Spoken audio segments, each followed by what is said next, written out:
ناچمەوە ناو قوڵایی مێژووی عێراق سە ساڵی ڕابردووە بەڵکو لە 2023ەوە قسە لەسەر ئەمایان دەکەین. هەر کاتێک باری گلاوی عێراق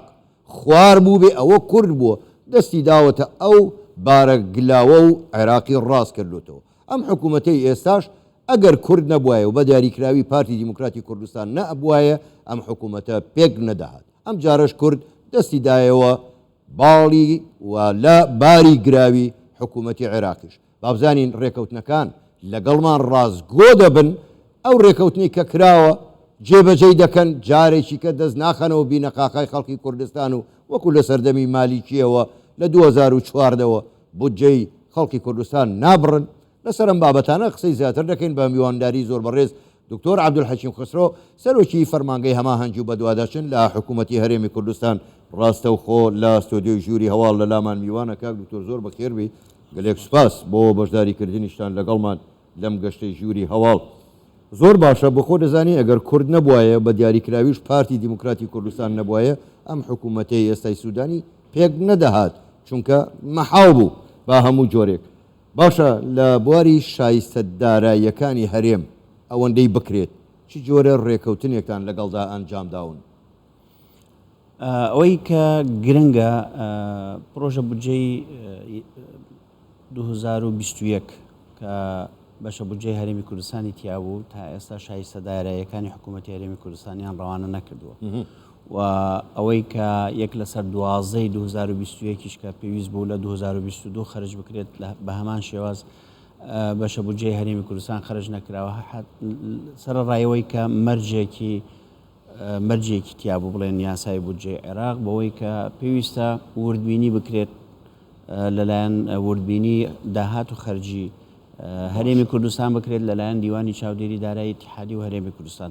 بۆ یەکەم جار لە 2023ەوە حکوومەتی هەرێمی کوردستان بانگێشتی دیوانی چاودێری کرد و پرۆسەکە تەواو بوو و بە تەواوەتی گشت وەربیردنیان کرد بۆ خەرجی و داهاتەکانی هەرێمی کوردستان. بۆیە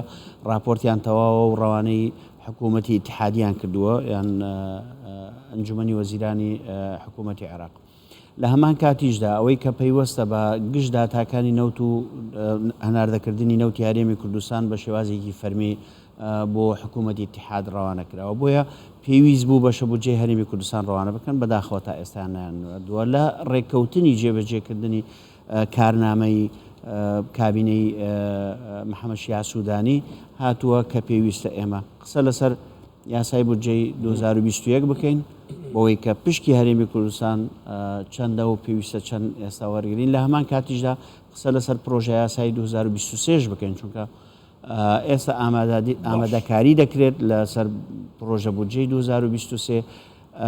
زۆر گرنگە وەکو حکوومەتی هەرێمی کوردستان پێشەوەی بچیتە پەرلەمان و لەگەڵ لژنە پەرلەمانیەکان ئێمە بتوانین ڕێکەوتن لەسەر هێڵە گشتیەکانی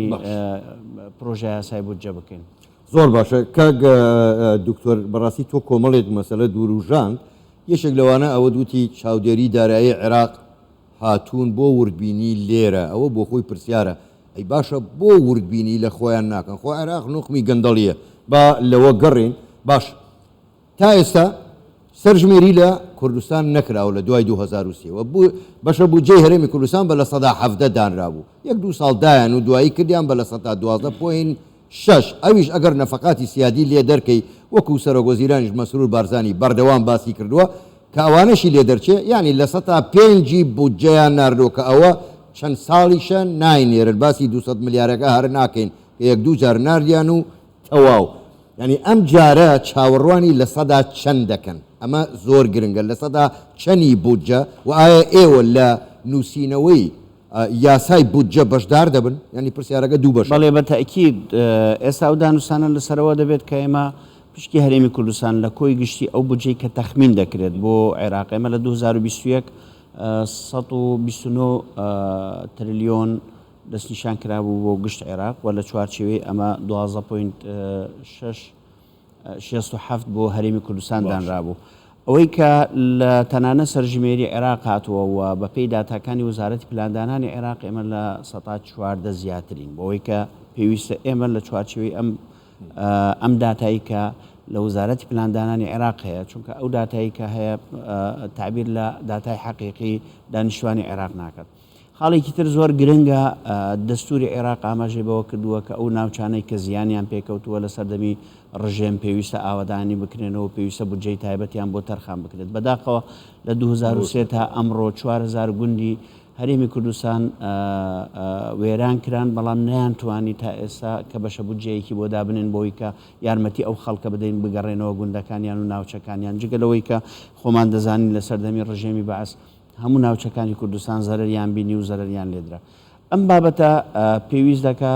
بە جددی کاری لەسەر بکەین و ئەو پرسە دەستوریانەی کە لە ناو دەستوری اتحادی هەیە دەستوری 2005 گشت بابەتەکان بە هەماهەنگی لەگەڵ فراکسیۆنە کوردستانیەکان چونکە بەشێکیان پێویستی بە تەشریع و پێویستی بە قانونە کاریان لەسەر بکەین بە وردی ئەوەی کە پەیوەستە بە شایستەکانی هەرێمی کوردستان شایستەداراییەکانی هەرێمی کوردستان خەڵکی کوردستان ئەوانەی کە قوربانیان داوە ئێمە هەمویان بەیەکەوە کاری لەسەر بکەین و حسابی بکەین چونکە پرسەکە تەنهاوە نییە ئێمە یاسایەک بە ناوی یاسای بودجە دەردەکەین بۆ ساڵێکی دارایی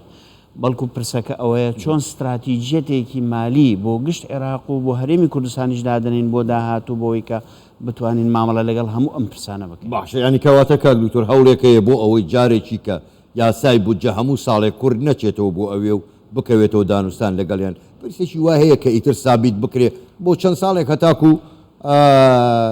جۆرێک لە ڕێکەوتن هەتا سەرژمێری دەکرێت بێجگەلەوە بۆ خۆ دەزانی نزیکەی 1 ملیۆن ئاوارە و پەنابەر لە هەرێمی کوردستان و عێراقیش 1 فلز نادات. ئەم بە تاکید ئێمە کۆمەڵی پرس هەیە هەمیشە لەگەڵ لایەنە عێراقیەکان قسەمان کردووە بەوەی کە پێویست بوو لە قۆناغی شەڕی داعش قۆناغی هاتنی ئاوارەکان بۆ هەرێمی کوردستان ئێمە زیاتر لە 255,000 پەنابەری سووریمان هەیە لە هەرێمی کوردستان و ناوچەکانی تری بڵێن وڵاتەکانی تر جگەلەوەی کە 700,000 ئاوارەش تا ئێستا بەشێکی زۆریان لێرە ماون و لە هەرێمی کوردستان ماونیان لەو کەمپانیی کە لە هەرێمی کوردستاندان حتمما ئەوە کۆمەڵی خەرجی زۆری هەبوو ئەم خەرجیانە پێویست بۆ ئەوان خرج بکەن تا ئێستا نیان کردووە و تەنانەت بەشێکی زۆری لە ئەستۆی حکوومەتی هەرێمی کوردستان و ڕێکخراوە نێودەوڵەتیەکان بوو. ئێمە مەبەستەکەمانەوەیە کە یاسای بودجە کاتێک کە دەست نیشان دەکرێت بۆ ساڵێکی داراییە یعنی هەموو ساڵێکی دارایی پێویستە یاسای خۆیە بێت بەڵام ئەوەی کە گرنگە ئێمە کۆتایی پێوێنین بریتە لە دەرچواندنی یاسای نەوتۆغاز چونکە هەموو ساڵێک ئەوەی کە گفتوگۆ دەکرا لەگەڵ لایەنە عێراقیەکان دەیانویست لە چوارچێوەی یاسای بودجە ئەوان پرسی نەوتۆغاز چارەسەر بکەن هەرچەندە ئێمە هەمیشە پێیانمان دەوت کە ئەمە یاسایەکی تایبەتی خۆی پێویستە بە شێوازێکی هەمیشەیی پێویستە چارەسەر بکرێت پێویست ناکەت من لە چوارچێوەی یاسایە کە تەنها بۆ ساڵێکی داراییە پرسێکی استراتیژی وەکو نەوتۆغاز چارەسەر بکەم بۆیە بەپێی بەڵێنەکانی کارنامەی حکوومەتی سوودانی ئەوەیە کە ئێمە لە ماوەیەکی دیاری کرا و یاسایی نەوتۆغاز لە پەرلەمانی عێراق بە تەوافق دەربچوێنین و بە شێوازێک بێت کە لە بەرژەوەندی هەموو خەڵکی عێراق بێت بۆیە ئەمە یەکێک دەبێت لەوەی کە پێویستە تعاونێکی زۆر لەگەڵ فراکسیۆنە کوردستانیەکانیشە بێت و لەگەڵ زۆر باشە کاک دکتۆر ببوورە باسی نەوت و غازت کرد ینی نامەوێت بچمەوە ناوەیە چونکە تۆ دەبێت یاسایی نەوت و غازەکە یعنی بێ ڕێکەوتنیان لەگەڵدا بکرێت باشە ئەو 200 ملیارەی کە وەکو خێر و سەدەقە بۆیان دەناردین جارێکیان نرد و 6 مانگ نیان نەنارد ئەمە ڕێکوتنی لەسەر دەکرێت ئەگەر بە ئەسەری ڕەجعیش بێ ئەوەی لەلایەنە ئێستا ئەوە قەرزارن باسی 2014 ناکەم هەموو پارەی خواردویانە باسی ئەم 200 ملیارەکەم هیچ بڕەپارەیەکە بۆ هەرێمی کوردستان ڕەوانە کراوە خێر و سەدەقە نەبووە ئەخرەوان وا سەیریەکەن نەخێر ئەمە بەشێک لەو بودجەی کە بۆ هەرێمی کوردستان ڕەوانە کراوە و بەشێک بەوەی کە لە 2014 تا ئێستا بەشە بودجەی هەرێمی کوردستان ڕەوانە نەکراوە ئێمە لە چوارچێوەی مەقاسەیەکی گشتگیر کە نێوان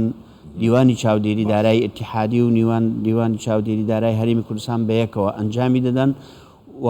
کاری لەسەر دەکەن بۆ ئەوەی ئەو ماوەیە لەو ماوەیە کە بەشە بودجەی هەرێمی کوردستان ڕەوانە نەکراوە بزانین چەند حەق بۆ هەرێمی کوردستانە ئێمە هەمووی بۆ هەرێمی کوردستان بگەڕینەوە لە هەمان کاتیشدا مەقاسەیەکی گشتی بۆ گشت ئەو بودجانەی بۆ هەرێمی کوردستان ڕەوانە کراوە لە 2004ەوە تا ئێستا واتە 2004 تا 2014 لە 2014 تا ئێستا کە پێویستە بە شێوازێک بەقە ئەو کاتی ئەگەر پارەیەکی زیاتر لەسەر هەرێمی کوردستان بۆ حتمما پێویستە ئێمە بەپێی ئەو داهاتەی کە تۆمار کراوە و تەخمین کراوە و بەپێی ئەوەی کە وردبینی دەکەن ئێمە پێویستە پشکی بودجەی گشتی عێراق یان گەنجینەی گشتی عێراق ئێمە بدەین چونکە بەشێکین لە عێراق زۆر باش پێویستە لە هەمان گەنجینە ئێمە پشکی خۆمان وەرگین. زۆر باشە کاک دکتۆر دوا پرسیار ئەگەرچی پرسیار زۆر بوون بەڵام کاتم زۆر کەم ماوە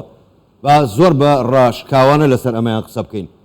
هیچ وەختێک دەسەڵاتدارانی عێراق بەمانەی ئێستا و ئەوانەی ڕابردوش پابەندی بەڵێنی خۆیان نەبوون، بەڵێنی چەور و عەجایبیان بە کورداوە هەر ئەوەندەی دەستیان لە کورسیەکانیان گیر بوو ئیتر واکو دوو پشکەکە کلچیان نەخەنەوە سەر شانیان. گەرنتی چییە؟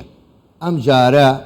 عێراق دەسەڵاتدارانی عێراق پابەندی بەڵێنەکانیان نەبن. ئەگەر پابەند نەبوون ئەگەرەکانی بەردەمی گەلی کورد چییە؟ ئەگەر بە کورتیش وام دەیت و من سوپاست دەکەم. ئێمە سەرەتا بە حوسنی نییە تەعامل لەگەڵ ئەو بابەتە دەکەین. ئەمە مەبدەیەکە کە حکوومەتی هەرێمی کوردستان کاری لەسەر دەکا و ئەوەی کە گەرانتی ئەو پرسە دەکات کۆمەڵی تەحەدیات ڕوبەڕووی حکوومەتی اتحادی و خەڵکی عێراق دەبێتەوە. وشکە ساڵیە، زیادبوونی بێکاریە، خزمەتگوزاریە سەرەتاییەکان و خزمەتگوزاریە گشتیەکانەکە بەداخەوە لە ناوچەکانی عێراق زۆر پێویست بوو کاری لەسەر بکرێت. لە هەمان کاتیشدا پرسی گەندەڵی ئەمانە هەمویان کۆمەڵێ پرسن تەحەدیاتن لەگەڵ گۆڕانکاریە هەرێمی و نێودەوڵەتیەکان و بینیمان قەیرانی سیاسی چ کێشەی بۆ عێراقیەکان ئەمانە هەمووی وا دەکات کە پێویستە کێشەکانیان لەگەڵ هەرێم چارەسەر بکەن و چارەسەرکردنی کێشەکانیان لەگەڵ هەرێمی کوردستان دەبتە زامنی سەقامگیری عێراق دەبێت، زامنی چارەسەرکردنی کێشە و گیر و گرفتەکان تەنانەت جۆرێک لە تەکامل و هەماهەنگی و جۆرێک لە هاوکاری نێوان حکوومەتی هەرێم و بەغدا دروست دەبێت. بۆیە پێشبینی ئەوە دەکەن کە سیاسیەکانی عێراق لەم تەحەدیاتە تێبگەن بۆ ئەوەی بتوانین بە ئاسانی مامەڵەیان لەگەڵ بکەین. بە ئومیدیەوەی کە تێگەیشتن زۆر بەڕێز دکتۆر عەبدولحەکیم خسرۆ سەرۆکی فەرمانگەی هەماهەنگی و بەدواداچوون لە حکوومەتی هەرێمی کوردستان گەلێک سوپاس بۆ بەشداریکردنتان لەگەڵمان. سوپاس بۆیەوە. شەوتان باش.